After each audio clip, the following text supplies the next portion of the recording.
Praise the lord. అత్యున్నతమైన దేవుని కృపగల నామమునకు వందనాలు చెల్లించుకొంచున్నాను. దేవుని మాటలను ఆసక్తితో వింటున్న ప్రతి ఒక్కరికి శుభాభివందనాలు తెలియచేసుకొంచున్నాను. దానియేలు గ్రంథము 5వ అధ్యాయము 24వ వచనంలో, కావున ఆయన ఎదుట నుండి ఒక అరచేయి వచ్చి ఈ వ్రాతను వ్రాసిన శాసనం ఏదనగా మెనే మెనే టేకెల్ ఊఫార్సిన్ అని వ్రాయబడి ఉన్నది.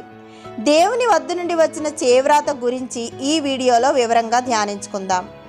దానియేలు గ్రంథంలో నెబుకద్నెజర్కి దేవుడు అనుగ్రహించిన స్వప్న దర్శనాన్ని, దాని భావాన్ని ఇంతకుముందు వీడియోలో మనం ధ్యానించుకున్నాం. నెబుకద్నెజరు క్రీస్తు పూర్వం 563లో మరణించాడు. ఇర్మియా గ్రంథము 52వ అధ్యాయము 31వ వచనం ప్రకారము అతని కుమారుడైన ఎవిల్ మెరోదాక్ అతనికి మారుగా రాజయ్యాడు. దానియేలు గ్రంథము 5వ అధ్యాయంలో రాజుకు బెల్షస్సరు అని వ్రాయబడి ఉన్నది. ఇతను నెబుకద్నెజరు కుమారుడని గ్రంథస్థం చేయబడింది. అయితే ఈ మాటలు గ్రంథస్థం చేయబడిన పరిశుద్ధ గ్రంథపు భాష అరామీల భాష. అరామీల భాషలో తండ్రి అనే మాట పితరుడు అనే అర్థాన్ని, కుమారుడు అనేది వారసుడు అనే అర్థాన్ని సూచిస్తాయి. నిజానికి బెల్షస్సరు ఆ ప్రాంతానికి రాజైన నెబోనిడజు కుమారుడు. అనారోగ్య కారణంగా నెబోనిడజు దక్షిణ ప్రాంతానికి వెళ్ళిపోవడంతో బెల్షస్సరు నెబుకద్నెజర్కి వారసునిగా బబులోనికి రాజయ్యాడు. బెల్షస్సరు అని పేరుకు అర్థము బయలు, రాజుని కాపాడుము అని. ఈ అధ్యాయంలో అంటే దాదాపు క్రీస్తు పూర్వం 539లో రాజ సంస్థానంలో గొప్ప విందు జరిగింది. ఇంకా ఖచ్చితంగా చెప్పాలంటే బబులోను సామ్రాజ్య పరిపాలన చివరి రోజు అది. ఈ విందు జరుగుతున్నప్పుడు రాజైన బెల్షస్సరు యెరూషలేములోని ఆలయంలో నుండి తెచ్చిన వెండి, బంగారు పాత్రలు తెమ్మని ఆజ్ఞ ఇచ్చాడు. ఈ వెండి, బంగారు పాత్రలు యెరూషలేం దేవాలయంలోని పవిత్రమైన ఉపకరణములు. ఇశ్రాయేలు యాజకులు మాత్రమే ఈ పవిత్ర ఉపకరణములను ఉపయోగించడానికి అర్హులు.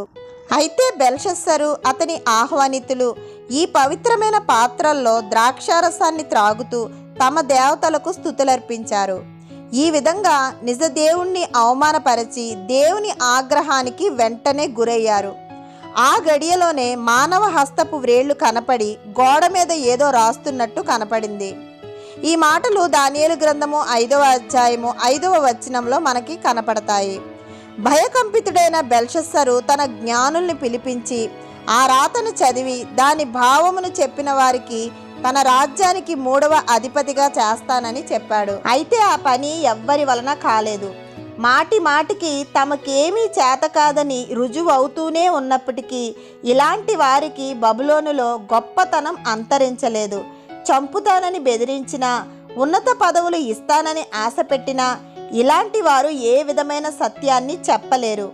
ఆ సమయంలో రాణి వచ్చి దానియేలు గురించి చెప్పగా బెల్షస్సరు దానియేలుని పిలిపించి ఆ రాత యొక్క భావమును అడుగగా దానియేలు దాన్ని చదివి వివరింపక మునుపు దానియేలు రాజుని తీవ్రంగా గద్దించాడు. బెల్షస్సరు దేవునికి లోబడక అబద్ధ దేవతలని పొగుడుతూ దేవునికి వ్యతిరేకంగా నడిచి ఫలితంగా ఇట్టి పరిస్థితిని తెచ్చుకున్నాడు. దానియేలు తెలిపిన భావము దానియేలు గ్రంథము 5వ అధ్యాయము 25, 26, 27 వచనాల్లో మనకి కనపడుతుంది. ఈ మాటలు హిబ్రూ భాషతో సంబంధం ఉన్న అరమేయిక్ భాషలో రాసి ఉన్నాయి. మెనే అంటే లెక్క పెట్టబడింది. బెల్షస్సరు బబులోనును పరిపాలించడానికి అనుమతి ఉన్న రోజులను దేవుడు లెక్క పెట్టాడు. ఆ రోజులు పూర్తయ్యాయి అన్నమాట. టేకెల్ అనగా తూకం వేయబడింది. అయితే ఇక్కడ తూకం వేయబడింది ఏ సరుకులు కాదు. బెల్షస్సరు యొక్క గుణగణాలు, అతని క్రియలను దేవుడు త్రాసులో పెట్టి తూకం వేస్తున్నాడు. 62వ కీర్తన 9వ వచనంలో, అల్పులైన వారు ఒట్టి ఊపిరి అయి ఉన్నారు, ఘనులైన వారు మాయా స్వరూపులు, త్రాసులో వారందరూ తేలిపోదురు, వట్టి ఊపిరి కన్నా అలకనగా ఉన్నారు అని వ్రాయపడి ఉన్నది. దేవుని త్రాసులో తమను తాము హెచ్చించుకునేవారు, ఘనులైన వారు, 2 తత్వాలతో బ్రతికేవారు అంటే పైన ఒక రూపం, హృదయంలో ఒకటి, వేషధారణతో బ్రతికేవారు తేలిపోతారు అని కీర్తనాకారుడు స్పష్టం చేశాడు. ఊఫార్సిన్లో ఊ అనే పదానికి అరమేయిక్ భాషలో మరియు అని అర్థము. ఫేరెస్ అనగా విభజింపబడింది లేక తుత్తునీలైపోయింది లేదా అంతమైపోయింది అని అర్థము. అంటే పర్షియా చేతిలో బబులోను సామ్రాజ్యానికి అంతం సమీపించిందన్నమాట. బబులోను సామ్రాజ్యము విశాలమైన నగరము. దాని ప్రాకారాలు చాలా ఎత్తుగా పటిష్టంగా ఉంటాయి. గట్టి భద్రత దానికి కాపలా ఉన్నప్పటికీ ఆ రాత్రే బబులోను రాజ్యము మాదియా పారసీక సైన్యాల వశమవ్వడం, బెల్షస్సరు హతమవ్వడం జరిగిపోయాయి. ప్రస్తుతం ఉన్న ఇరాకు ఆనాటి పారసీక రాజ్యం. బబులోను సామ్రాజ్యం లోకశక్తులను సూచిస్తుంది. అయినా ఒక్క దెబ్బకే అవన్నీ నేలకూలాయి. పారసీకుడైన కోరేషు తమను ఓడిస్తాడని బబులోనీలు నమ్మలేదు. అయితే 150 సంవత్సరాల ముందే ఈ విషయాన్ని దేవుడు యెషయా ప్రవక్తకు బయలుపరిచాడు.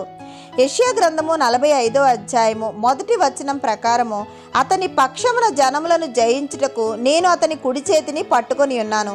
నేను రాజుల నడికట్లను విప్పెదను, ద్వారములు అతని ఎదుట వేయబడకుండా తలుపులు తీసేదను అని యెహోవా తాను అభిషేకించిన కోరేషును గురించి సెలవిచ్చుచున్నాడు అని వ్రాయపడి ఉన్నది. అందుచేత లోకపాలకుల హెచ్చింపు తగ్గింపు అంతా దేవుని చేతిలోనే ఉన్నదని మనం గుర్తెరగాలి.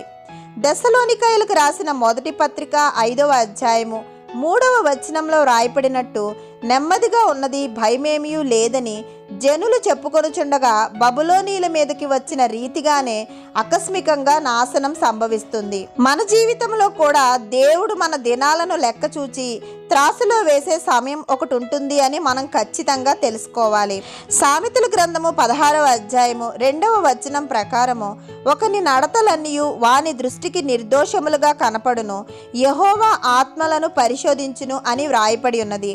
మన క్రియలను బట్టి, మన జీవన విధానాన్ని బట్టి దేవుని త్రాసులో తేలిపోకుండా సమయం ఉండగానే మన బ్రతుకుని మార్చుకోవాలి.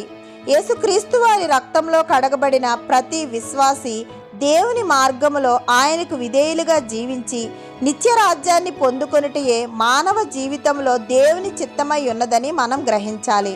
మన ప్రభువైన యేసుక్రీస్తు వారి కృప మనందరి జీవితాల్లో సమృద్ధిగా ఉండాలని ప్రార్థిస్తూ ఆమేన్. మీ అనుదిన ప్రార్థనల్లో నన్ను, నా కుటుంబాన్ని జ్ఞాపకం చేసుకోవాల్సిందిగా మనవి చేస్తున్నాను. దేవుని మాటలు మీకు నచ్చితే లైక్ చేయండి, సబ్స్క్రైబ్ చేయండి.